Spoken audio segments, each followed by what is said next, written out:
You're watching 12 WKRC TV, a new generation of news. 12 Newsmakers starts now. Good morning and welcome to Newsmakers.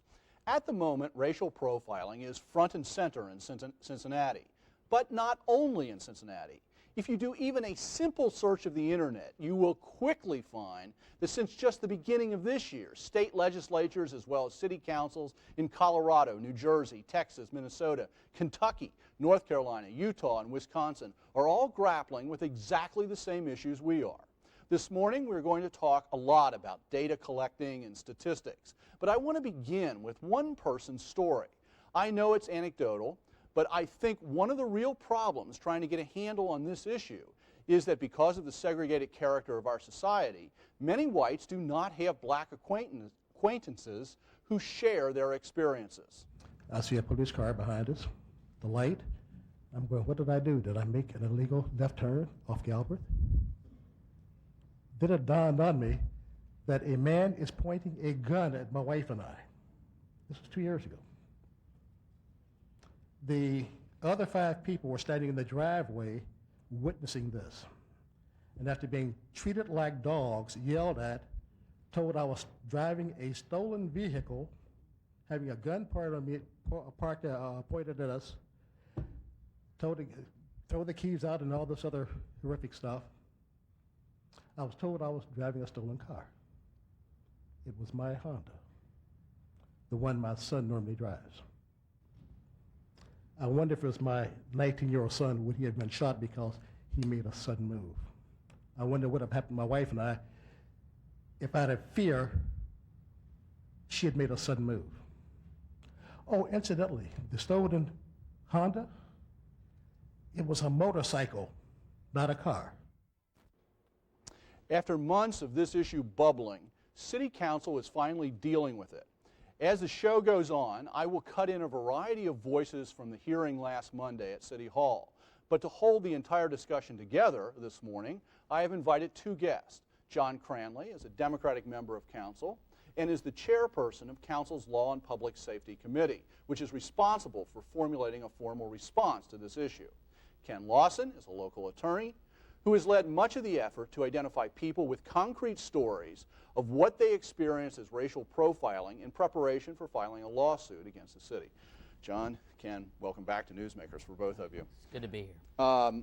Ken, tell us a little bit about what you've been doing over the last couple of months and what you plan to do. We've been collecting hundreds of stories about people who have had contact with the Cincinnati Police Division, its officers, by racial profiling, illegal searches and seizures. We've been documenting those stories. We've been compiling the stories and working with Al Gerharstein and Scott Greenwood of the ACLU, preparing a lawsuit to be filed against the city of Cincinnati for racial profiling and the way African Americans are treated by the city of Cincinnati's police division. When you say you've been collecting the stories, but you've also been, doing other background work, are you saying that you don't just accept on face value the story that everybody might want to tell you? Are you trying to, because that's one of the criticisms I hear. It's like anybody can tell any story. And I think that we've been verifying these stories. We've been checking the court records to make sure that if they were charged with an offense, what was the outcome of the case. So we're not going to file a suit without verifying each and every person that's going to be involved in the suit. How many incidents have you been able to identify in this particular process? Well over 400. Well over 400. Yeah. Is there a number that you think you have to sort of make it sufficient to file that suit successfully? I think we're beyond that. There's not one specific number, but we have enough to show that there is a serious problem that we all knew and know exists with the African American community and the City of Cincinnati Police Division. Okay. John, your committee is hearing testimony. You heard some last Monday, and my understanding is, just to make this clear up at the top here, there's going to be a public hearing this week, right? Wednesday at 6 o'clock at the Hearst Recreation Center in Avondale. Okay, so, and public's invited to that. Absolutely, we hope everybody comes. What is the purpose of these, what are the purpose of these hearings, and how do they relate to a concrete proposal that I think everybody knows that you're working on? Well, yeah, this issue, first of all, I want to make clear from a council perspective, it started before I got there. And it really is an effort of a majority on campus, on council, responding to a real problem in the community. So I just happen to be the person in the chairmanship of the Law and Public Safety Committee that's dealing with it. I'm very proud of that fact. But I always want to stress that this is a group effort. But basically, as everybody knows, and as Ken pointed out, there is a great deal of tension and animosity between the African American community and the police, as well as other people in the police. And I believe it is consistently the moral duty of the public leaders to address those issues when they come up. This issue we've researched across the country, and the legislation we're proposing is going to include some form of data collection to get a sense of proportion and degree. We're going to have a newfound, as a result of the hearings on Monday, an emphasis on accountability. And we're also, in response to the concerns that the police chief raised, have a concern for making sure that the data, once collected, is analyzed independently and objectively. First off, is it necessary to continue collecting data, or should we just, do you have any doubt in your mind that racial profiling actually does occur? I mean, not just from what you can see in Cincinnati, but what's happening around the country. Is it necessary to go through this data collection process as opposed to just going to some sort of new rules in terms of what the police can and cannot do? Well, it's a good question. I had a good talk with Judge Nathaniel Jones yesterday about this. There already is a policy in place. It's already illegal under police procedure to engage in racial profiling. But basic data collection is the first step in accountability. If we don't have a sense of the numbers, and what we need to do as a city council, as leaders, is try to start the process of healing, try to start the process of transcending this situation. And until we get a sense of proportion and degree, look, I grew up in Priceau, which is mostly white. And the people that I know and hang out with on a most regular basis don't have these sorts of experiences. And the kind of discussion that we have, depending on what neighborhood you're in or who you're talking to, it's like two different planets. Yeah. And until we have a sense of degree, I don't think there's ever going to be a healing bridge to bring some of these perceptions closer together. Ken, what do you think about this legislation that's being proposed? It's on the table at the moment. I think it's a small, very small step in the right direction. But you're not going to get a sense of the types of things that we're talking about through the statistics. A lot of these incidents, a lot of the contacts between the citizens and the police may occur by them coming up to the person's home, not in a traffic stop. It may occur by the person walking down the street, not in a traffic stop. The way that you can heal the relationship between the city of Cincinnati's police division and the African American community is by making sure that we have a system that holds officers accountable. The city has lost every arbitration. Anytime it disciplines an officer or fires that officer, they have lost every single one. I would like Mr. Cranley and council to find out why that is.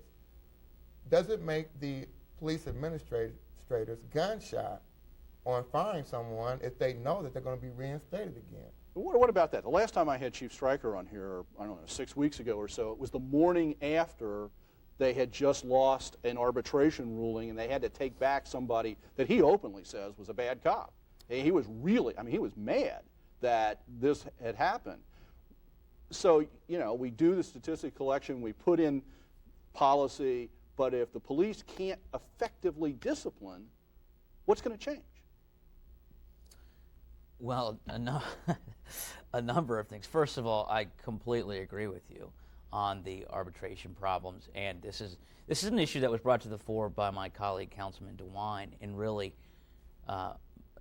asking some very hard and tough questions that truly have not been answered yet. And I think, who has to answer them? The administration's got to answer them. And once the administration gives a satisfactory or unsatisfactory answer, it's our responsibility as council to implement new programs and new disciplinary procedures that will be more effective and more costly. And this is what the chief has constantly talked about, is making sure that we weed out the bad apples. Any organization is going to have a few bad apples, and I believe that we're definitely committed to this. But one thing I want to point out is, put race aside, what will really, the heart of the matter is the idea that in this country, and this is, I think, what resonates, the polls show, and George W. Bush is talking about this now, that there's a general resonance among white people and black people that this thing happens to black people.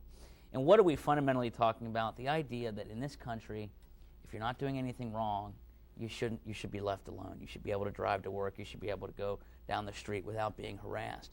It's not that we don't trust the police. It's not that we don't love the police. It's not that we don't want better policing. But that's wrong. It is that we don't trust the police. We don't trust the police. And you have to understand that in the city that you are now a council member over, the African-American community as a whole does not trust the police because we continuously see wrongdoing and misconduct. But we continuously see the police and the city of Cincinnati not do anything about that conduct. And so it is an issue of race. And to say that that's not what we're talking about is trying to skirt the issue. Oh, no, I disagree with that. I didn't say that it's not about race, nor do I say that I don't believe that we'd have a problem. I do believe those things. But what I'm saying is that first of all, getting the basic information that we need is going to bring a perception of degree. We can't win racial problems. We've never advanced in racial justice in this country without a consensus between the black community and the white community and the community. You may have a legitimate, let's say the officer has a legitimate reason to make the stop. A lot of what's going on is the illegal searches and seizures after the stop. So let's say you pull me over and you have a legitimate reason saying that my tail light is out. But then you handcuff me, put me on the ground to search me, and you're looking for drugs. These are the types. So you may have the officer saying, okay, yeah, I made a traffic stop, and I had a legitimate reason for doing it. What we're getting at is the way that the City of Cincinnati Police Division treats us once they come into contact with us, and the statistics, even though it's a step in the right direction, are not going to answer those questions.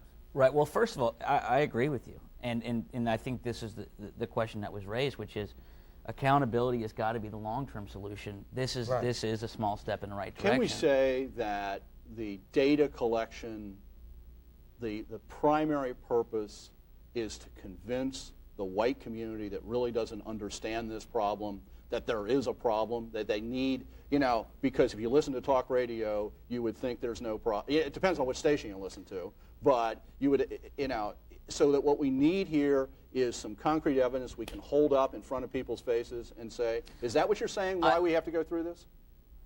Well, we're going through it. It's the right thing. Just for a second, put race aside. I think it's a legitimate question whenever we're wondering about the actions of the state, the people who have the most power in our everyday community, who have the ability to take away somebody's freedom, to know how often they're interfacing with certain demographics in our city.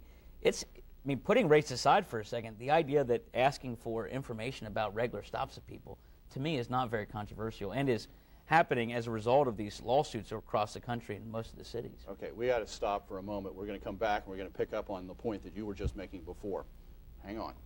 Stay tuned. After a short break, we'll look at some of the larger issues involved in this question.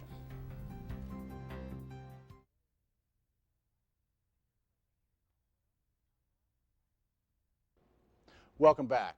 One of the presenters at the Law Committee meeting last Monday raised an interesting point that actually expands on something Ken Lawson said, that made a distinction and expanded the question of racial profiling, I think, in a useful way. But let me tell you what I know to be a problem, and a much more verifiable problem than racial profiling. That is the apparent, pervasive hostility and decidedly more aggressive show of force that many police officers impart on black citizens of this community. I know this to be true from my experiences as a prosecutor, stories from friends, and civil cases that I am aware of. If I'm telling the truth, it is easily verifiable. Check the race of the complainants at OMI. Check the recounting of the incidents of complaints filed at OMI. Check the use of force documents that are on file in these police districts. On whom was mace used? When was other physical force applied? What were the injuries? What were the damages? In my opinion, those are issues that are more difficult to us confront, but we must.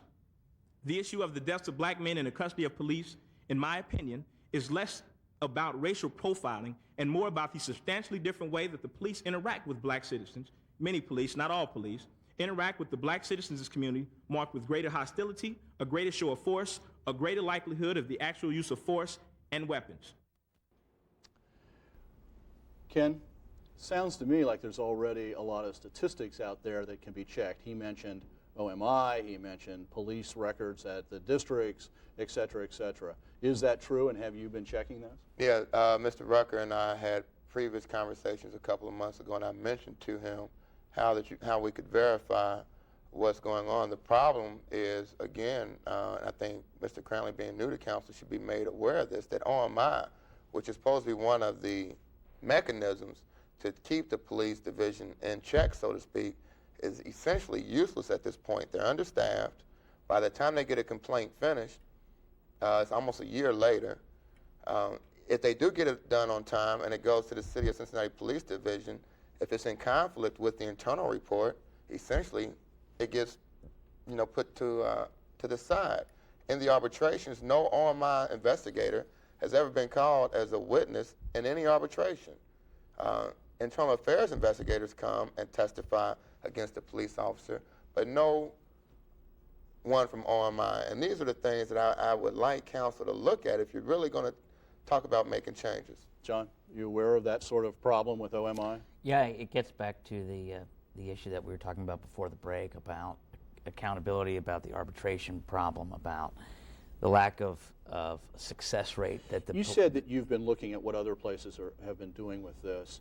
In the question of accountability and discipline, how does that run, and how might we structure that sort of thing here? Well, that's a lot less, that's much more in its infancy stage across the country. Generally, across the country, what is the result of mostly the litigation, and in sometimes, in my opinion, a forward-thinking city council or chief of police, is to start the data collection and to have a strong policy against racial profiling and to try to get a handle on the actual numbers. And, it's sort of the thing that people have said about the Miranda rights over the years, that in the long run it has a prophylactic effect. John, you've been quoted as saying, or it's been attributed to you, that you were hoping that by moving this legislation forward that you might stop the lawsuit. Is that what you were hoping? No. What I hope is that we as a community heal and move forward. As I've said, and every time I've talked about this, to the extent that there are individual cases of discrimination, of abuse, of brutality, of any of those things, just as anything in this society, that deserves its day in court, that deserves fair and proper litigation. What we're talking about is changing policies, not administering individual justice. The problem is, for years, that's what's been going on. We've been having meetings at City Hall. Let's heal. Let's move forward. Let's heal and give us OMI. Let's move forward. It doesn't have enough teeth in it. Let's heal and move forward and give us the civil review panel. It doesn't have any teeth in it. And we keep healing and moving forward, and they keep killing African Americans. They keep violating their Fourth Amendment rights to be free from unreasonable searches and seizures.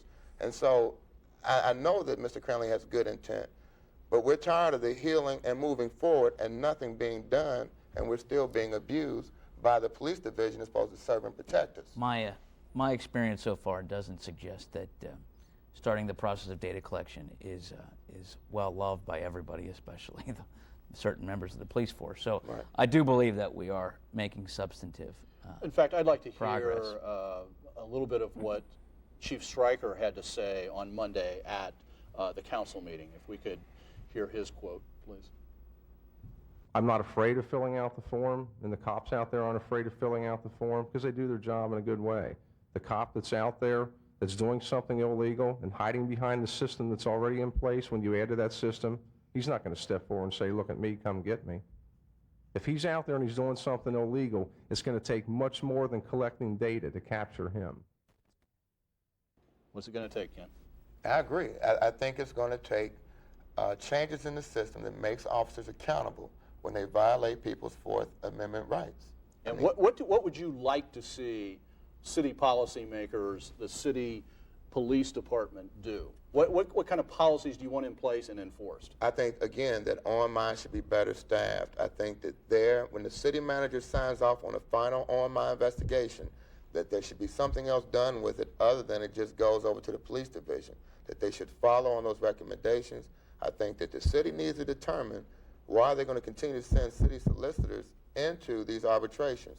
Should they not farm out the work to more independent attorneys to make sure they can get convictions or at least sustain the firings that the police are trying to do? Are you actively talking about, as a companion piece to this, beefing up OMI? It's one of the things that's been out there. Ken was right to suggest that I'm new on council and don't have as much information about OMI as he does. So I certainly think we're open to that possibility. One of the problems we have is the contract that the city has with the police department and in negotiations with the FOP, and that's why that piece of it, the accountability piece. What's the problem in the contract? Well, for example, the arbitration part of it is part of the contract, and that was a 2-year contract that was signed at the end of last year. So we can talk about changing it, but I would venture to say that it's going to be impossible to change until the next time the contract. But you lose every case. Officer Hill was fired. Even the chief was upset at that. So the question becomes, what the heck is going on when we keep firing people, going to arbitration, and you guys can't win a case? Hey, it's pathetic. It's incompetence, and it's something that we need to So you're change. saying, though, one of the targets has to be approximately a year and a half from now that you've got to renegotiate that contract, and that's something you've got to hold to. Yeah, in some ways. I don't profess to know the answer right now about whether we should get rid of arbitration or whether we should get better lawyers to litigate those cases or what. But I know that we've got some sort of major problem because we keep losing and losing and losing. And this is something that Chief Stryker brings up over and over again. You know, you're new to council, admittedly. You're the chair of the law committee, okay? Who's really leading this effort, though, on the council level? I mean, is it you? You know, people who have been around longer? Because there's lots of issues here. OMI, the administration, arbitration. Okay, you're new. But what's the cluster of people who are taking this bit in their mouth and running with it? Where are they?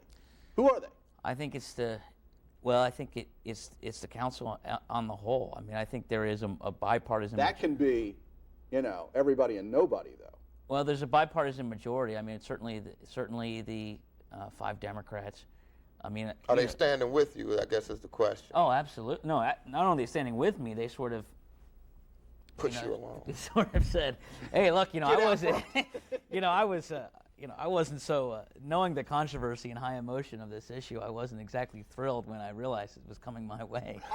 I want to take a look. 2 months ago, back in November, 3 months ago, whatever it was, I had a guest on here to talk about racial profiling. I'd like to just play one little clip from him, and then hear your reaction to that. This is Professor Larry Travis from the University of Cincinnati. Well, I think our real option about changing the dynamic is the same here as it is everywhere else. And I haven't seen anybody who's been willing or able to do it. I think it's going to involve a longer process of a dialogue. I think we need to sensitize the community as much as the police so that there's a better understanding on both sides. There's a sense that we were talking before about having officers talk to each other. There is a sense that there's another racial group in the United States, so that we have black and brown and yellow and red and white and blue. That blue, the police represent a separate kind of ethnic group. And so they have a culture. And we have 30 years of doing cultural sensitivity training with police officers, which frankly does not seem to have worked. We have virtually no time where we've tried to do cultural sensitivity training with the community. And that's taken out of a large, 25-minute discussion. But Ken, basically what Professor Travis was saying is that we got to do some work in particularly the African American community, helping them understand the culture of police. Agree with that? And do you? He's out of his mind. I mean, he's literally out of his mind. You know, if you, as a police officer, are not culturally sensitive to understand that you should treat people in a humane fashion, then you have no business on the force. Black or white, you saw the tape of the young man that was hit by the police cruiser, and the officer says, "I'm going to F you up." Now he's back on the street. Officer Hill is back on the street. What do I need to be culturally sensitive to? You whooping my butt every time you want to? I don't understand that. He's off base. Okay. John? And we're just about out of time. Well, I think what he was saying was that a lot of the cultural sensitivity, let's sit around and talk about the problems, hasn't worked. And to that extent, I think he's right. And look, Chief Stryker and the police don't like being thought of as the bad guy. I believe there's a good faith effort from the police to address this problem. I think they may not like all the solutions that we're going to propose, But I pledge that we're going to continue working with them, because without the help of the police department, we're never going to have effective change. That's good. That's well said. Well, listen, thank you both for coming here, and the reason you're both here is because you both speak your mind, and I appreciate that, and it's worth having a discussion with you. Thank you very much. Thank you. And we'll follow this, so stay right there. Thank you for making Newsmakers a part of your Sunday morning. Join us again next week to meet the women and the men shaping our community for the future. Have a good